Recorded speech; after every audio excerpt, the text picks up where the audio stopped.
Good morning, everyone. This is Monica Rafak. I am Deputy Commissioner of Family and Support Services over Human Resources and Facilities. I want to thank you all for joining in today. I know some of you may have sat in on my webinar last week regarding Family Medical Leave Act. This week's topic is going to be progressive discipline. Again, it's probably not going to be that long. I don't want to keep you from, I know, important things for all of us getting ready for the federal review. So we'll just go over a few items, and then at the end, if you have questions or I have my email, you can definitely email me that way. So what I first want to let you know is really what we're going to go over today, the agenda.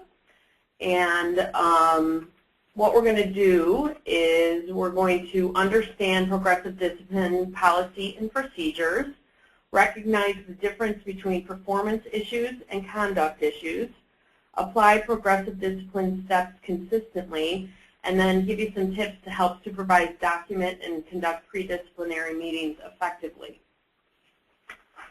So first of all, it is my strong recommendation that every organization should have some type of progressive discipline policy.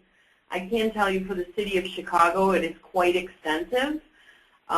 We have a little lengthier process than you may all need to have. And the reason is because we have several types of employees that we need to have this policy govern. Excuse me. For, at-will employees, progressive discipline is not necessarily required, although we highly recommend it. And then we have our career service employees and our bargaining unit staff that it is required that we have progressive discipline before anything extreme can happen with those individuals. So again, I highly recommend that an organization has some type of policy. And what it does for you, it provides legal protection. It reassures performing employees. It protects employees from inappropriate or poor performing coworkers. It gives fair warning to employees, and it allows employees the opportunity to improve. So what is progressive discipline? Basically, it's derived from the Latin word disciple, which means to teach. It's designed to correct misconduct and poor performance. And then rather than using threats or punishments, a supervisor uses counseling and structure to warn of consequences. So I kind of look at an employee, it is an investment. When you hire someone, it is an investment. So you don't want to throw in the towel after someone either has a conduct problem or a performance problem. But if it continues and they don't get the message, then you have to see about your losses. You have to cut your losses. So progressive discipline allows a supervisor to really take a global look at an employee, and it also gives the employee an opportunity to know where they're not meeting the expectations. So why progressive discipline? Well, first of all, it establishes expectations and predictability. It applies consequences fairly and consistently. That's really key. So you want to make sure you are very consistent with your staff.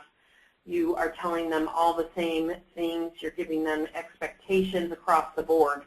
Again, because sometimes it tends to be that a good employee gets more work, a poor performing employee gets less because of you don't want to go take that extra step of having that confrontation. And so how is a good employee rewarded? Well, they're rewarded with more work. It corrects inappropriate behavior and poor performance, and it helps rehabilitate employees with potential, and it protects against complaints and lawsuits.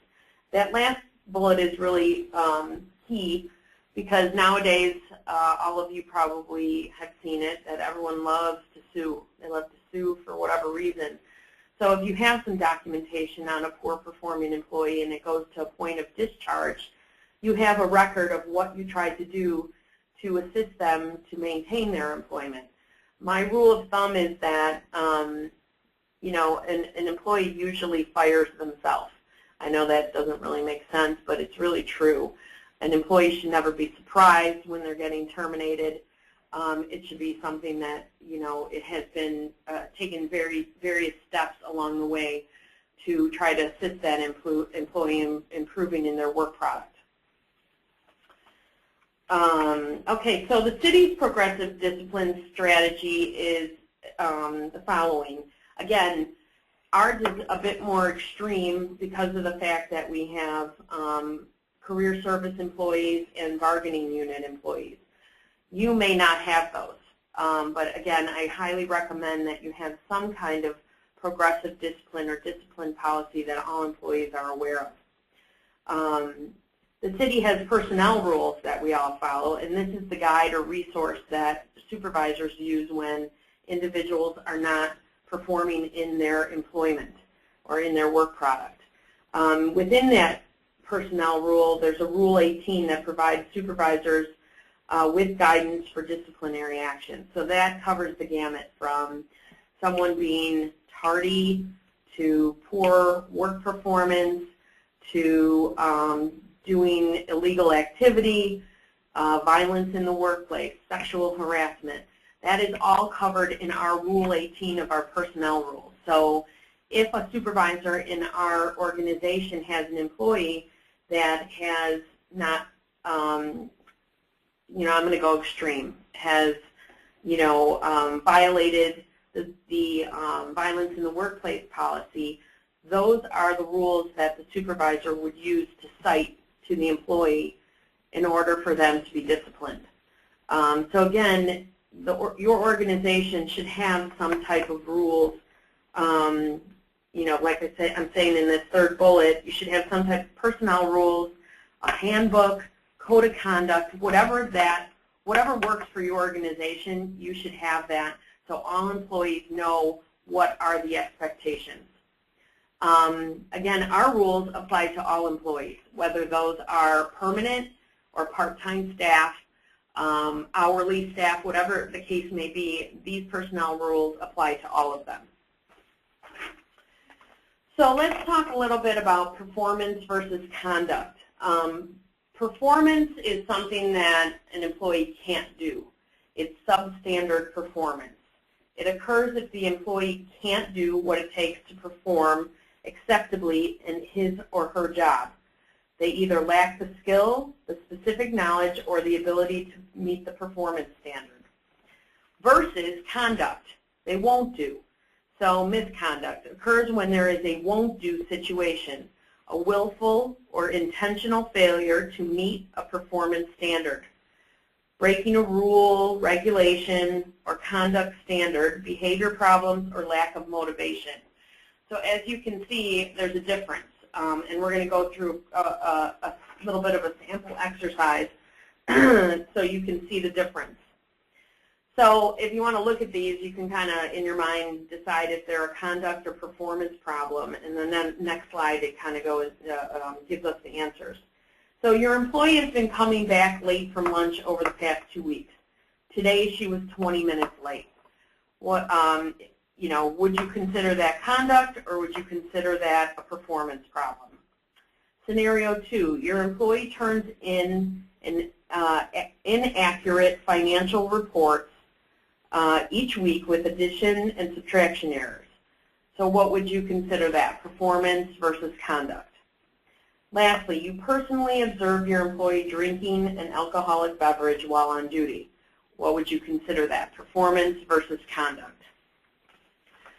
So, in the next slide, the first one we read through, your employee has been coming back late from lunch over the past 2 weeks.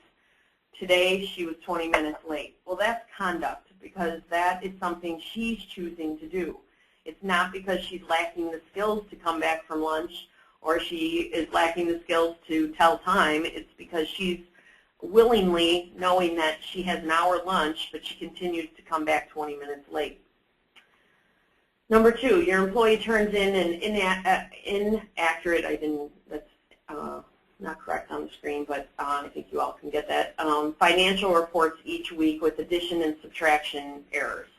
Well, that's clearly a performance issue. The individual is making mistakes in her reports or his reports because of the fact that they're not either taking the time to proofread, are really not good at addition and subtraction. So that's all skill-based.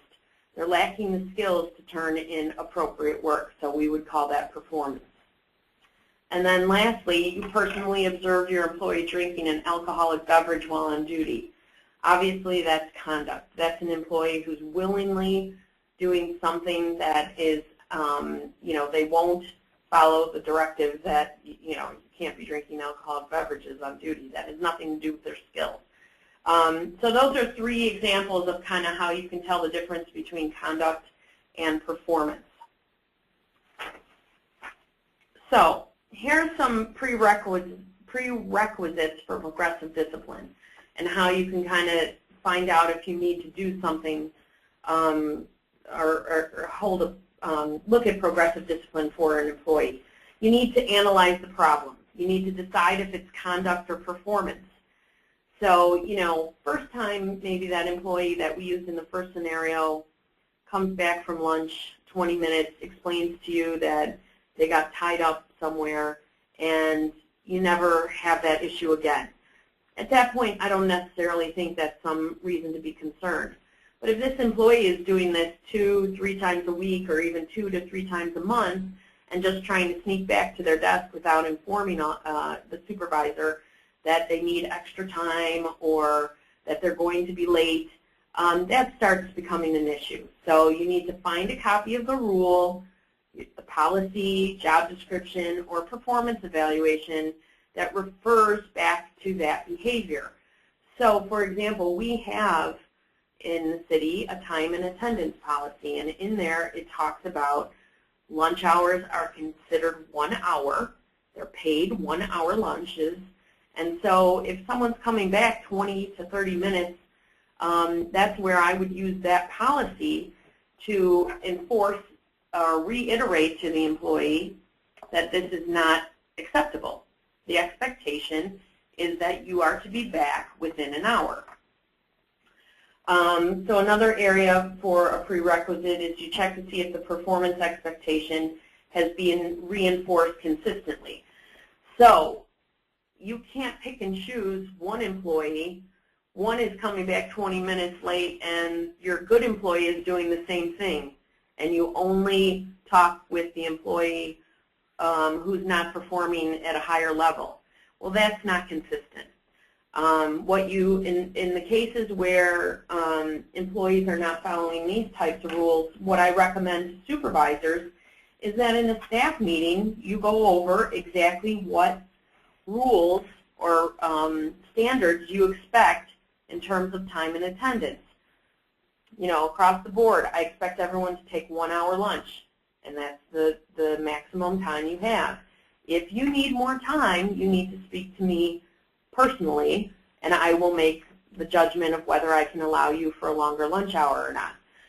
But everyone has to hear the same message. You can't pick and choose on who you're going to enforce a policy and who you are not. That only, stirs morale problems and things like that. It also, you have to look across the organization, because what you'll get into, and I've seen this in the past, is so-and-so division is allowed to do this. Why aren't we? So that's why the organization had to come up with policies and procedures across the board, and those have to be followed. Of course, there are always exceptions to certain rules, but that's where the supervisor comes in. For example, my staff, if they're running late due to bad weather, I allow them to make it up on the back end, and I think most supervisors allow that if the employee is willing to do it. So there are certain things as a manager that you may have a little more leeway to allow. Again, it should be the exception, not the rule on some of these. Now, if this employee that we've been talking about continually comes in, 2 to 3 times a week or a month or whatever, 20 minutes late, that's up to the supervisor to decide whether to discipline or not. In my opinion, it's at least a discussion to say, listen, this has got to stop.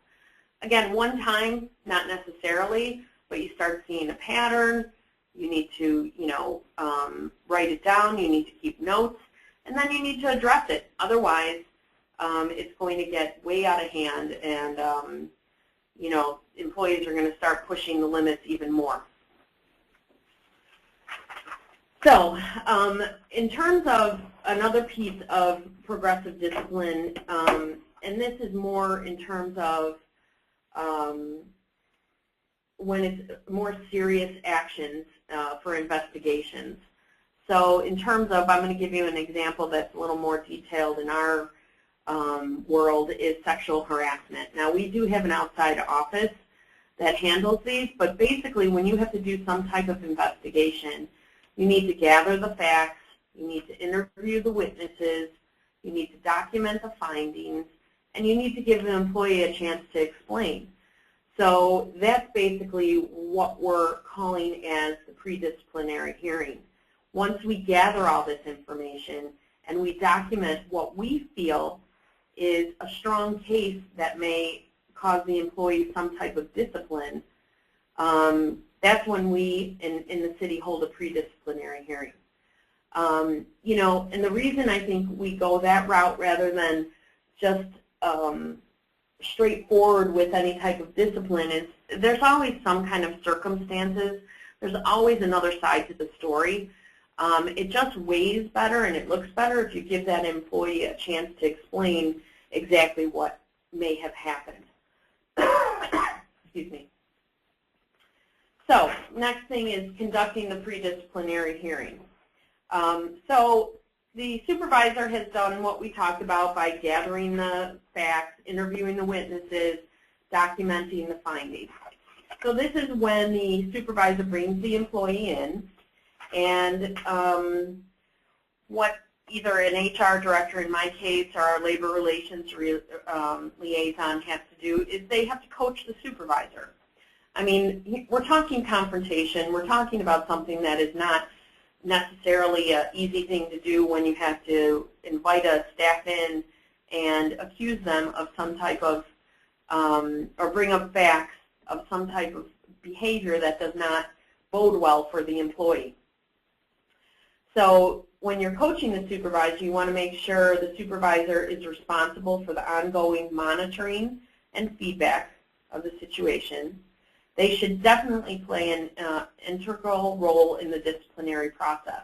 So it should not be the HR director saying, I think you need to discipline them. The supervisor should really be coming to human resources or their supervisor and saying, listen, I have an employee, this employee I've monitored, I've given them a warning saying that coming back from lunch 20 minutes late on a continuous basis is unacceptable, and therefore I want to move forward with some kind of discipline or disciplinary hearing.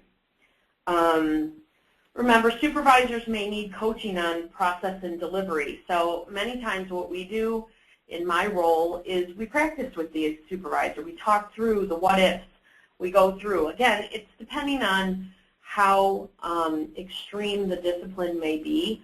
If it's just a discussion, usually supervisors are more than welcome to handle it or can handle that on their own. But when it becomes a little more extreme or a little more serious situation, or we know the employee is a difficult employee, they're going to give a lot of pushback, then we want to work with our supervisors so they feel comfortable doing that. So the supervisor wants to address the preconceptions. They want to break through resistance and aversion. And when those supervisors feel supported and they feel comfortable doing this, the more successful a pre-disciplinary hearing along with progressive discipline will be. The first time when you have to discipline an employee is always the most difficult. There's very few people who I know enjoy it. I mean, I've been doing it for years and I still don't like it. Even if you are extremely confident the employee has done this,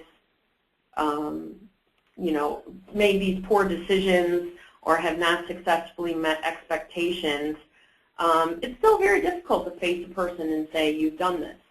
So you want to be as supportive as possible. So something to think about, McGregor's hot stove rule. Remember, for supervisors, discipline is always foreseeable, it's immediate, it should be impersonal, and it should be consistent. Those are the 4 areas that supervisors who are performing any type of progressive discipline or pre-disciplinary hearing needs to keep in mind. They have to understand this. Those are like really 4 of the most important areas. So, steps of progressive discipline. Again, for a supervisor, they need to remember stage 1, the actions. It's communicate expectations. Remember, you're discovering if it's performance versus conduct. You're deciding which type of discipline or what type of action the employee engaged in. Stage 2, you want to give a warning to that employee by saying, listen, you know, I've seen you coming back from lunch within the last 2 weeks, 3 times, 20 minutes late. Is something going on? Is there a reason that you need a longer lunch hour? If not, I expect you to be back within 30 or 60 minutes, whatever your lunch hour policy is. And that's it. If you need a longer one, you have to talk to me beforehand. And I'm not sure if I'll be able to accommodate it. You know, we're running a business, this is an organization, and those are the expectations. So stage 3, again, if that employee does not improve after that verbal counseling, you know, what you usually do is a reprimand, either oral or written. At least that's how we follow it. Verbal is always first, reprimand, either oral or written. Again, it depends on what other type of discipline the individual may have had in the past, but those definitely, that's the next stage. And then the stage 4, if it continues and doesn't get better, we have to go into advanced disciplinary actions. And those typically include suspensions, and they can up to and including termination or discharge. You know, we hope it never has to get to that, even stage 3. But as we all know, some employees just don't get the message. And we have to move forward and reassure the employees who are following the rules that this is what happens if you do not follow the expectations, if you don't meet your performance standards, so on and so forth. So I defined a little bit what we use as verbal counseling, the definitions. Verbal counseling is a discussion between employee and supervisor that identifies the performance issue and the expectation to change the behavior. Just like I said, you're informing them, you're giving them forewarning that this is unacceptable behavior. You're giving them the opportunity to change that behavior and leave it at that. The next one, the definition of a reprimand, it's an official document that reprimands the employee for continued behavior and warns of potential disciplinary action if the behavior does not change. And again, it could be oral or written. And then finally, as I mentioned, the advanced disciplinary action is typically some type of suspension, possibly a demotion, and worst case is discharge, which I do see a few spelling errors in my presentation, so I apologize for that behavior. I made that, I don't know what I did with that one, and discharge has 2 C's. So sorry about that. Okay, so here's some tips for conducting a pre-disciplinary meeting for supervisors. 1, you want to determine the facts and you want to prepare well. Like I said, if it's a simple verbal counseling or counseling session, there may not need much more preparation. But if it's a more extensive offense and you really have to confront an employee, supervisors need to be supported, and they may need another individual in the office with them. They need to maybe practice and go through the what-ifs, is like what I like to call. I've done in the past where I act like the employee and give the supervisor a little bit of a hard time, because that's sometimes what we run into. And if the supervisor is not well prepared, it's very easy for these pre-disciplinary meetings to go south. 2, you want to address the behavior as promptly as possible after the offense. So if something happens today, you don't want to wait 2 weeks from today. you want to start talking about it by the end of this week, gathering the information, and setting a meeting as soon as possible. The longer you wait, the farther away and the farther, you know, it becomes less a priority. And again, I've been through this as well, and we probably have a little more difficulty in terms of if we had to go on to more strong disciplinary action such as suspension or discharge, because we often, some of our supervisors get busy with their daily work product and they don't keep on top of what possible discipline has to be addressed. And then, you know, you're too far out and it doesn't make sense. You know, I can equate it a little bit. I mean, again, we're talking about people, but if you're talking about, you know, if you're training a puppy and you go and they have an accident in the house, you're not going to go and wait 2 hours or the next day and scold the puppy. They're not going to remember. I know we're talking people and animals, but it's a little bit in the same vein. You know, the farther away you get from the event, the more, you know, less I guess, I want to say the less effect it has on the individual, because you didn't find it a priority. Why should the employee? When you're conducting your pre-disciplinary meetings, you want to be calm and you want to be objective. You want to give the employee an opportunity to speak, but keep the conversation productive. I've been in pre-disciplinary hearings where an employee will continue to go on and on and on. At some point, you have to end the conversation. As long as you have addressed the facts and you have allowed them an opportunity to speak, you know, a meeting like this should not be any longer, at the very most 30 minutes. I mean, that seems even long. But yes, I've been in ones that are longer. So again, it's more of the practice, the moving along. You have to be very forthright and keep it moving. That's why when we talk about being prepared, that's one of the reasons you want to be prepared. Because if you're caught off guard and an employee continues to speak and you don't know how to move that employee off the subject or end the meeting, that you're going to keep going in a circle. So, for example, I gave a little quote.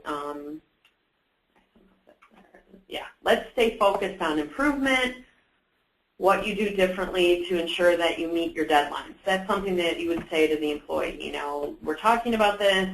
We want to stay focused on your improvement. We told you where your issues are coming up. You're not turning your reports in time. You're turning your reports in with many errors. You know, so what do we want to do differently to ensure that you meet your deadlines? Those are some of the phrases that you can use to keep the meeting moving. Number 5 is you emphasize the seriousness of the situation. You have to be conscious of your tone, and you want to be clear on what the employee must do to meet their expectations.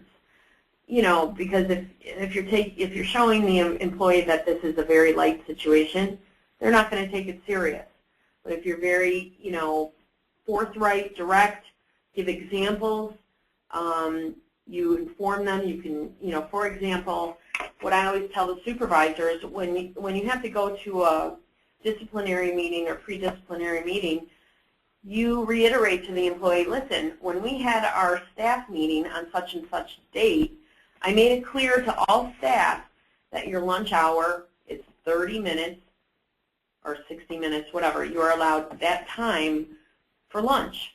That was noted to all of you on such and such a date. Since then, you have had, or you have been late coming back from lunch on this date, and this date. And I have talked to you about it on, March 10th, and you continue the last 2 days, you've continued to be late. So, you have to be very detailed. You have to give explicit examples. And I have some documents that we'll go through to show you a little bit of that later on in the presentation. When you're also having this meeting, you want to determine an action plan and follow-up date. So that's more when you're talking about performance rather than conduct, because the conduct, once you tell them that this is not acceptable, that should end. But with a performance issue, sometimes the employee doesn't really have the tools they may need, or they may need additional training.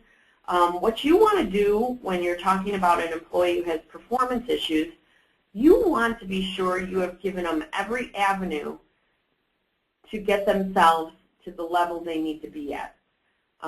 Because if they don't, you have shown that you've given the company, the organization, has given them everything that we could have possibly given the employee to make themselves meet those expectations.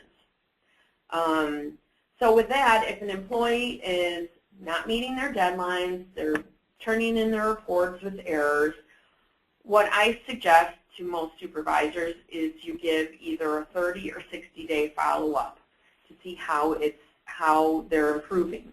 So an improvement plan.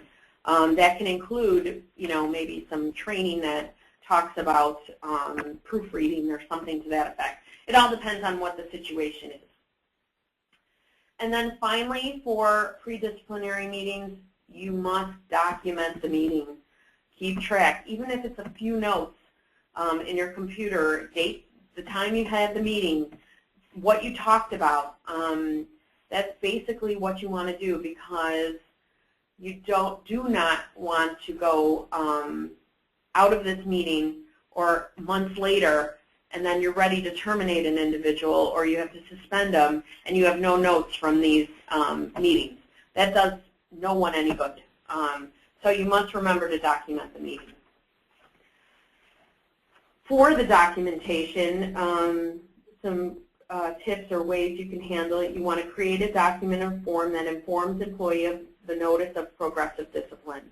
So whatever that may look like, either a memo or if you have a standardized form in your organization, you want to do that. And what it should include is all relevant information. It should have the date. You can press that. Yeah, there you go. It should include the date, the time, the location, what policy was violated, if there were witnesses, action plans, signatures if required, and then you need to keep records as long as your policy dictates. Okay, so I'm going to show you some sample documentation. There we go. So if we take a look at this, when we're talking about, do not use general statements or conclusions, when you're writing something up, it happened frequently in the past couple of months. Well, that doesn't really help us. What does that mean? What months? How many months? So if you use the specific detail and describe the behavior, it happened 7 times in the past 2 months. Okay, so that's a more specific way of writing that.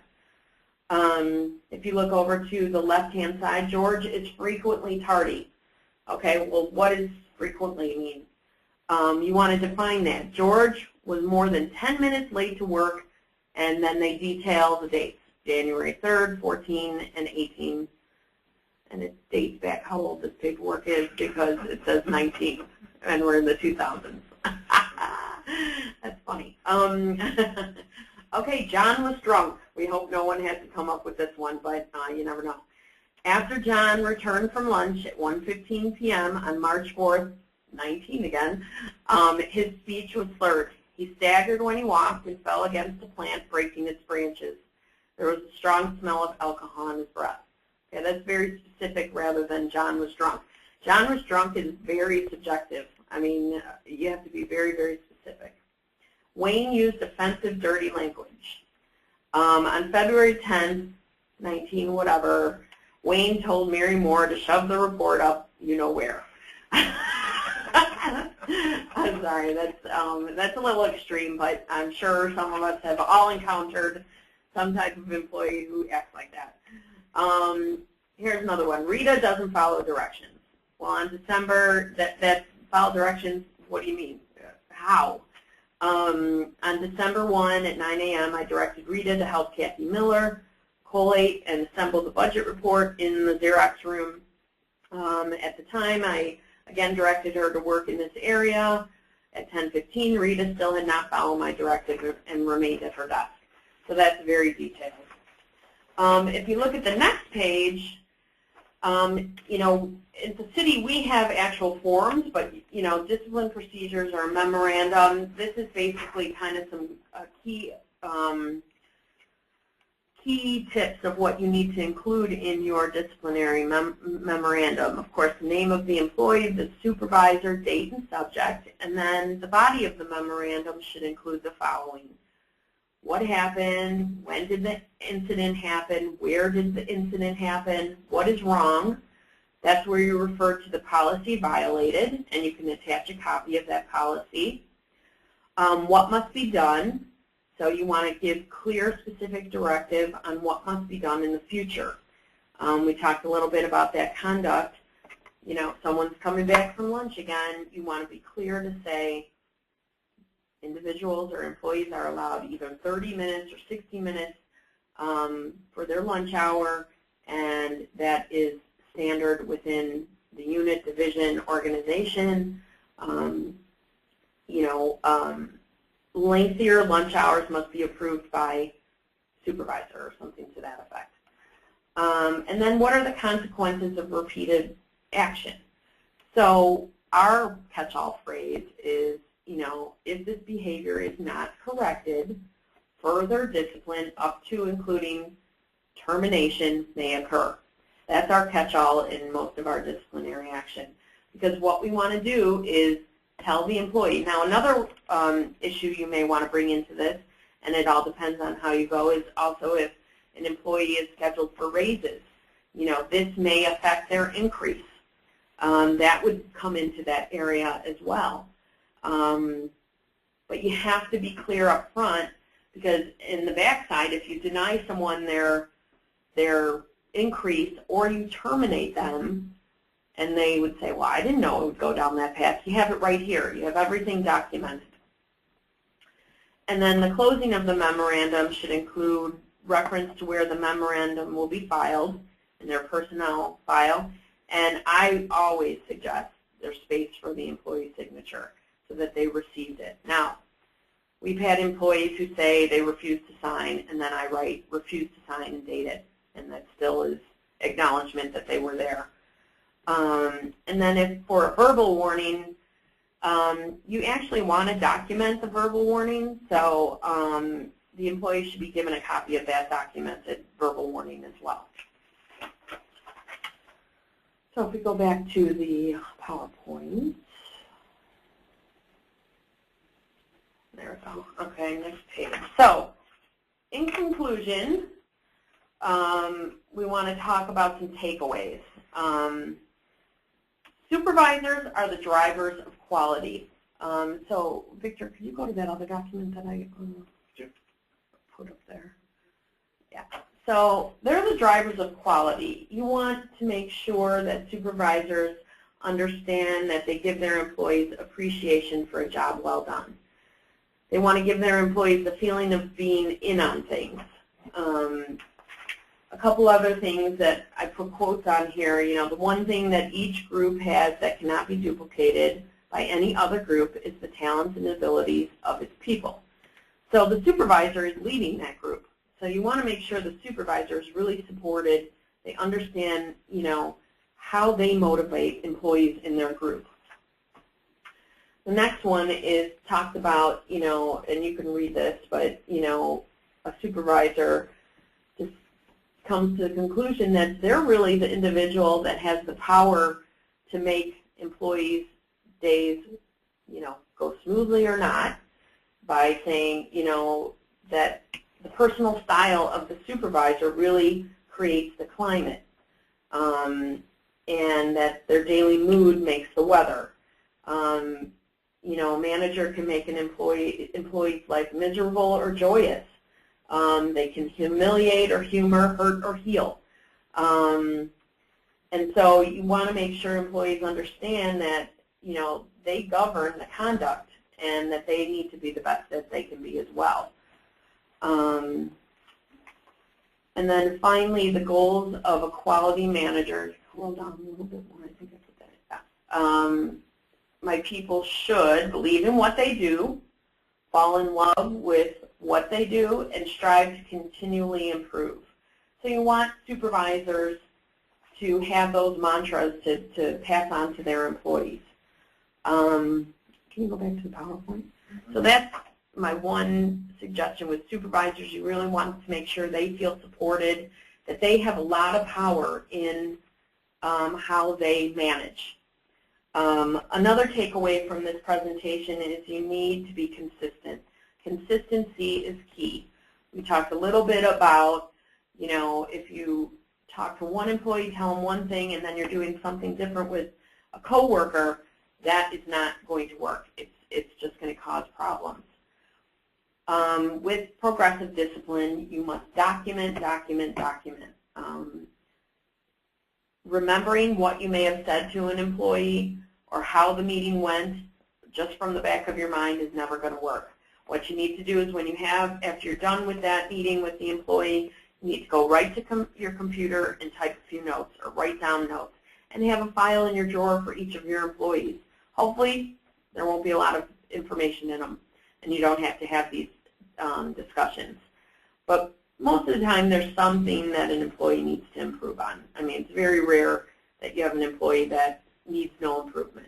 It may not be down the disciplinary line, but it could be where, you know, if you give them a little more, give them training or whatever, they can succeed even more than what they are already.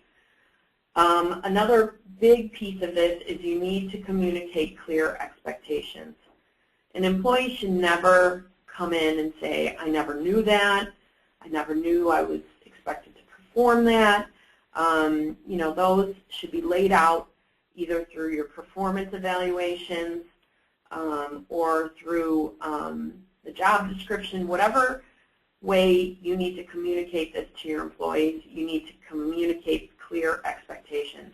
That also many times come from policies. So if your organization, what I suggest when we put a policy out, I suggest supervisors talk about that policy in a staff meeting so that the employees understand everything and they can ask questions on that policy at that time. And then, again, plan ahead and work out the kinks before presenting to relevant staff. When you're talking about disciplinary action, you want to make sure you understand where the pitfalls may come from. So a supervisor who has someone that they can talk to, either their supervisor or an HR director, to kind of talk through what their process is, makes a world of difference. So if all of you who do human resources can be that supportive piece, you know, I think you'll see how much your supervisors appreciate that.